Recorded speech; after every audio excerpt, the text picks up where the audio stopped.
Welcome to The Review, a mini episode from Full Dive Gaming Podcast. In the review, we choose a single VR game, dive on into it, giving you all the details and a yay or nay on whether we think you should buy it. This episode is Jay and Nat discussing basically Overcooked VR, but it's called VR The Diner Duo. I gotta tell you real quick, this review is brought to you by Asterion Products. If you haven't checked them out, go on Amazon, search up Asterion Aura, and you can use code FULLDIVE10 to save another 10% on some of the best looking VR stands out there. Nat, why don't you give us a quick overview on what exactly this game is, especially as someone who hasn't played Overcooked? So this game is basically like a restaurant simulator, I guess, where you have, if you play the co-op version, you have one person that is outside the headset controlling basically a server, and then one person that's in the headset that is cooking all the stuff. That's my brief description. Well, and this is an old game now. This is from November of 2016. But the reason that I always wanted to play this game and I wanted to check it out is that it has this really unusual mechanic that few VR games have, where one person plays in a VR headset, and whether the other person is playing on the PC or on the PlayStation, they control basically the server. So person VR is the cook. Imagine Job Simulator. If you played the cook version, basically that's what the cook is doing. And the other person is walking out, figuring out the people's orders, telling you those orders, and then you are making the order, and then they go serve them to the people. And it gets a lot deeper there. They sometimes are getting drinks or getting other things for those customers too. But there's so few VR games that do this and do it effectively. How did you feel about the game? I thought it was fun / infuriating. I really enjoyed it at the beginning. I think maybe it kind of took off a little bit too quickly with the difficulty, because I felt like with the first couple levels, it seemed pretty easy. And then once you get to like level 6 or so, it starts getting like quite a bit harder each level you go to. It's hard too, because if you like switch off who's in the headset and who's not, it's hard to kind of get in the groove. Because when you're doing the cooking, you kind of get used to what you're doing. And then if you switch out to being the server, then you're like, oh crap, I don't know what I'm doing now. So I definitely had fun with it. But as it got a little harder, I got a little frustrated. Started to have a little less fun. Well, yeah. So the way the game works is you get into it, and it's not real great about holding your hand or teaching you anything. So you get into the first time we started the game first time today. I was in the headset, she was on the TV, and it did a very brief tutorial for us of one customer coming in, and I put together a burger for them. It told me, get this plate, get this bun, put this meat on it. Okay, now you're in the game. And it doesn't really tell you when new mechanics are added to it. So when you have to slice up a vegetable or slice up a different meat, it doesn't really tell you that. You can go into the tutorial separately from the main game and kind of learn a little bit more, but the game really does not hold your hand or do much explaining. And so you have this grid that comes up where you can pick, there's, I think there's 30 levels in the main campaign with a few other, probably what were DLCs back in the day. But you start off level 1 and then you finish level 1. It basically is like 3 customers come in, order the most basic burgers ever. And then it says you go to the next level, or if you want it to be more difficult, there's a more difficult button. And I thought that would like turn off the difficulty, but it just skips 5 levels. So basically level 1 through 5 is considered like very easy. And then you go to easy, normal, hard, really hard is kind of this whole progression of each 5 levels. Which is kind of weird. Kind of a weird way to do it. It is, because I thought like Overcooked, it would just get harder, but you'd have to progress through them. I didn't think you could skip ahead like that. And like Nat said, it kind of goes from 0 to 100 real quick. Like you're doing it and this is easy. You're doing it and it's easy. And then all of a sudden you get to this point in the game. And what did we play? Maybe 3 hours today? If that much. 2 to 3, I guess. Yeah. Yeah. And we got to a point where it was so difficult that, and I mean, I'm talking like level 27 out of 30. Like it had all of a sudden become so difficult that we were barely passing levels when we had 3-starred every level up to that without even trying. And 3 stars is the most. It's 1 to 3 stars. Yeah. So it was like a very sudden curve. Instead of like most games like this, they slowly work their way up. And Overcooked has had, a couple games. They've had time to perfect this scale a little better maybe than this game. But it definitely cranked up quick. We played mostly co-op the whole time. We did check out the single player mode too. Would you play this game single player at all? Might. The single player, was fine. I played a little bit of the single player. It's instead of having someone else outside the headset telling you what the orders are, they come up as like a visual, which kind of is easier because then you don't have to just like say it in your head, I guess. But I think it's definitely more fun with two people working together. Yeah. One thing though, speaking of working together, you kind of can't work together. You both have to do like your separate jobs. I guess we're really comparing this a lot to Overcooked, which, did we explain what Overcooked is for people that don't know? It's basically also like a restaurant simulator where you work together. In a kitchen. Except it's more like a top-down view. You have your up to 4 players running around. And the thing about Overcooked, just like she just mentioned, is that in Overcooked, yes, you can work together. Like one person could be chopping while one person's cooking, but technically one person could do everything in most of the kitchen. You're not necessarily physically separated. Where in this game, the cook is the cook and the server is the server. There is nothing you can do really to even help each other. No. Yeah. That's what makes it kind of difficult, because it's like I really like Overcooked because you can work together and help someone if someone's getting behind.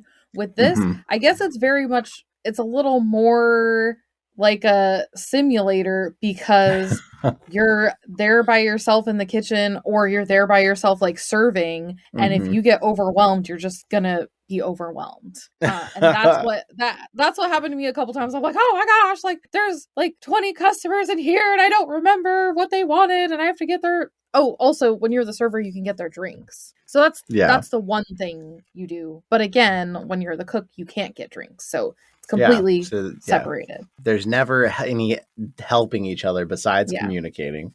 And one thing about the game that I wanted to bring up is that it says that it's about 4 to 13 hours for completionists, 3 stars every level. And I feel like in the 2 to 3 hours we played, we pretty much got everything this game had to offer. Yeah. Like there's a few more levels we haven't passed. We could go back and play hard mode, but it went from fun and semi-challenging to super hard so quick that I don't really want to go back and play those hard levels.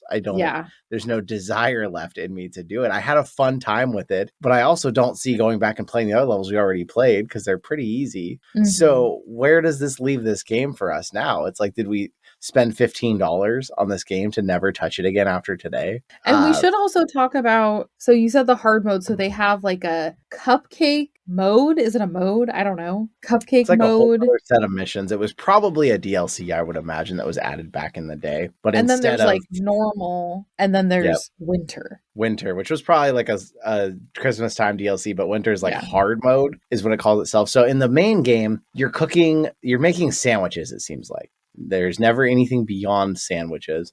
And when I say sandwiches, so the very beginning, you start off, a number 1 is a plain burger. So that's a bun and meat cooked. And a number 2 is a double plain burger. And a number 3 is a cheeseburger, and so on and so forth, all the way up until I think like number 12 looked like it was about the maximum.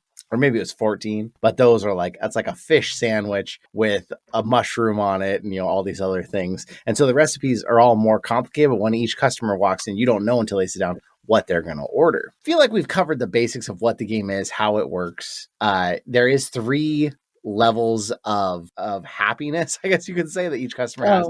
They walk in happy. If you get them their stuff on time and they leave, you get the maximum. It's like 100 points for a happy customer. If they walk in happy, but you take a little too long, they get a little less happy, you get less points. And then if they get real mad, you get angry. And if they get really, really mad, then they leave without getting their order and you get dinged. 3 strikes and you're out policy. Now, like we never found out you could die until all of a sudden we were at the hard levels, and then we were just dying every time.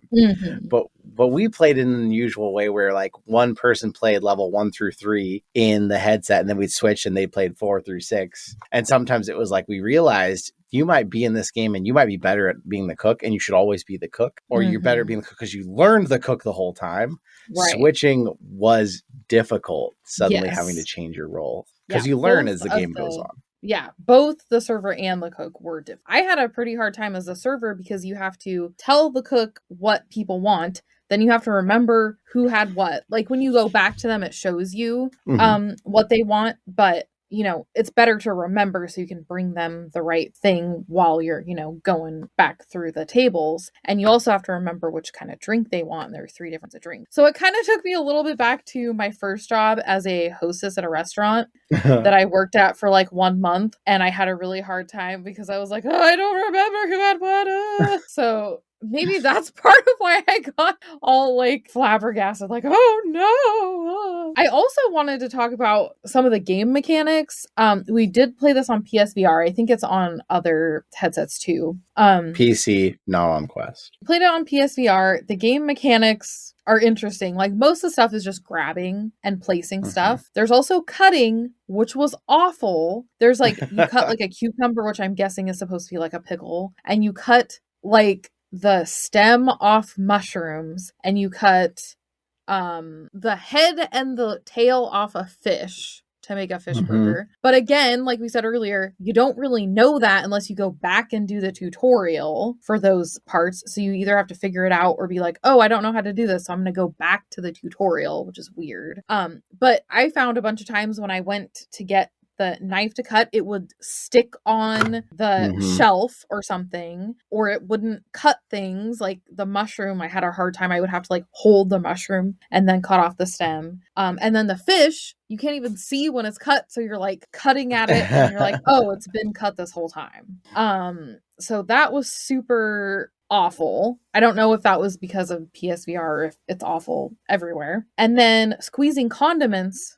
was also awful because you use the thumb button, which is super uncomfortable. You like hold your condiment and go like this with your thumb. It's just a very uncomfortable movement that didn't work very nicely. And then I also found that some of the, like when you're setting down a plate or a bun or something, it'll like get stuck or something. So that was also super annoying. It felt very early VR. Like things would get stuck. I think the knife actually had a mechanic where you're supposed to be able to like stick it into the wooden counter and it would stay there. But the problem is that would happen accidentally. You'd go to grab it, reach up to slice something, and you'd stick it into something and it would stay there. So it was kind of frustrating there. PC may be a little different because most PC controllers have a grip button and a trigger, not just a trigger. So there may be some difference, but yes, the mechanics felt clunky. It felt to me like a less good version of Job Simulator. And it felt like if they made a number 2 to this game now in VR, it would probably be really fun.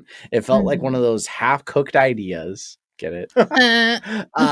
It felt like that, and it felt like, okay, the sequel would be perfect, but I mean, it's been 6 years. I doubt we're seeing a sequel to it. Yeah. But it did remind me of how much I wish VR games could do more of the like, hey, let's have one person be a monster in a VR headset, and 4 people are hunting them down on a console on flat screen.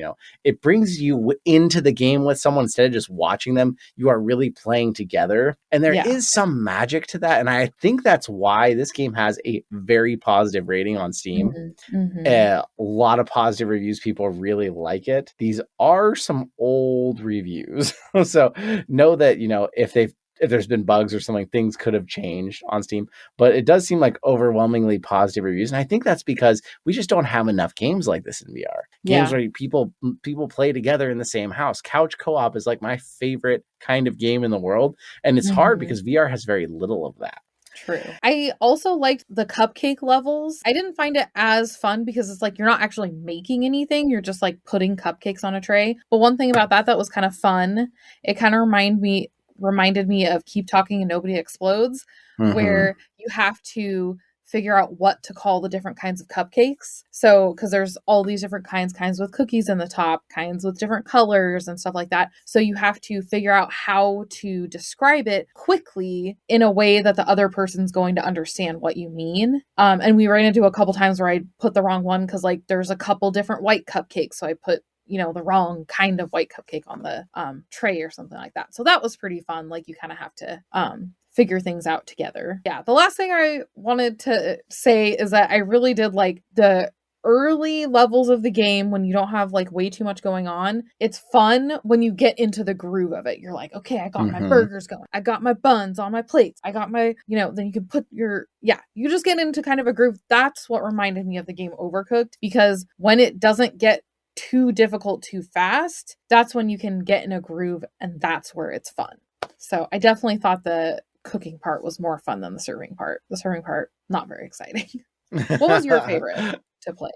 I liked the cooking. I didn't mind the serving. It has its own challenges, but I definitely felt like the cooking felt like the game they had designed, and the serving kind of felt like an afterthought. It's cool because it worked, but it definitely. I honestly wish they would make a second one, or someone would make something like this. There is other games that we're going to look at and talk about in the future. There's a game called Cookout on Quest. Definitely not the same game at all, but it is kind of like a diner simulator kind of game. So we'll talk about those in the future. That does look fun. I want to play it soon.